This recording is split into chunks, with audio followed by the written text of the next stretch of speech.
Assalamualaikum warahmatullahi wabarakatuh. Kali ini kami akan berbagi cerita tentang sejarah para penyebar agama Islam di pesisir Kali Cikeas, Tapos, Depok.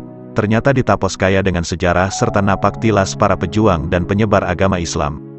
Mulai dari Kerajaan Kesultanan Banten sampai makam-makam yang berada di Tapos, Cilangkap, serta setu-setu yang berada di Tapos, Depok.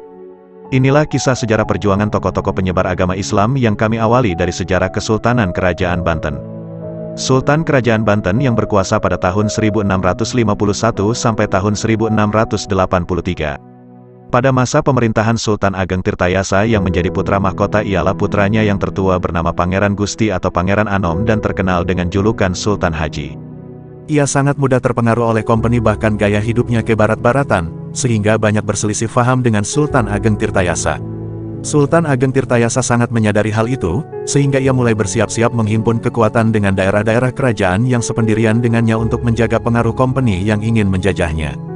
Sultan Ageng dan Sultan Haji akhirnya menjadi korban politik adu domba Belanda.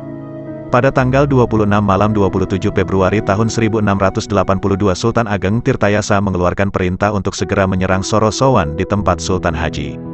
Sultan Haji pun mengalami kekalahan karena banyak pasukannya yang berpindah haluan memihak Sultan Ageng Tirtayasa. Sultan Haji kemudian meminta bantuan kepada Belanda dan dikirimlah pasukan untuk membantu Sultan Haji dalam pertempuran tersebut. Akhirnya pusat kekuasaan Sultan Ageng Tirtayasa pada akhir Desember tahun 1682 berhasil jatuh ke tangan kompeni. Sebelum meninggalkan Tirtayasa, Sultan Ageng membumi hanguskan keraton tersebut sehingga rata dengan tanah daripada ditempati oleh kompeni. Akhirnya Sultan Ageng Tirtayasa dengan Pangeran Purbaya, Syekh Yusuf dan pembesar lain serta tentara yang setia mundur dan bersembunyi di hutan Keranggan di sepanjang Kali Cikeas dan Kali Sunter, sekarang masuk wilayah Tapos, Depok. Dari hutan tersebut Sultan tetap berusaha melanjutkan perlawanan. Sultan Haji dengan bujukan Belanda menyuruh ayahnya kembali ke keraton dan tanpa kecurigaan sedikitpun Sultan akhirnya kembali ke keraton, namun ternyata ditangkap oleh kompeni Belanda.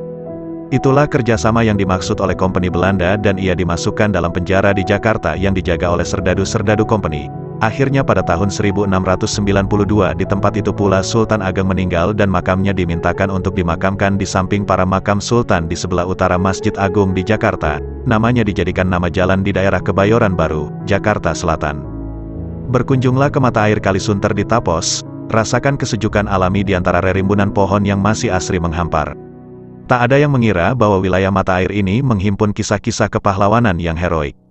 Kita lihat perjuangan putri kesayangan Panembahan Senopati Mataram Roro Pembayun yang makamnya terdapat di Kebayunan Tapos, Depok.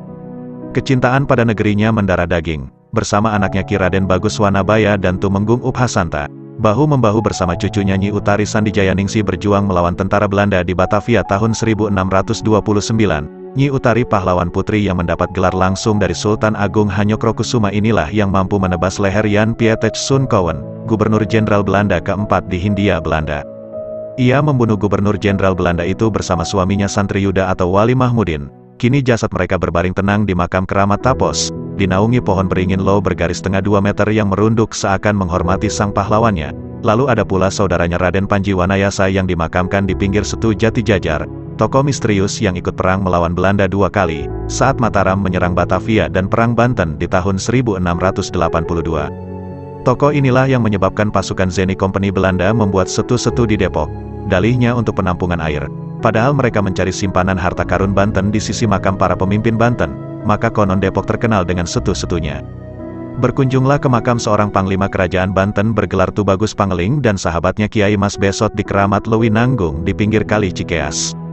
Basis pertahanan tentara khusus Sultan Ageng Tirtayasa.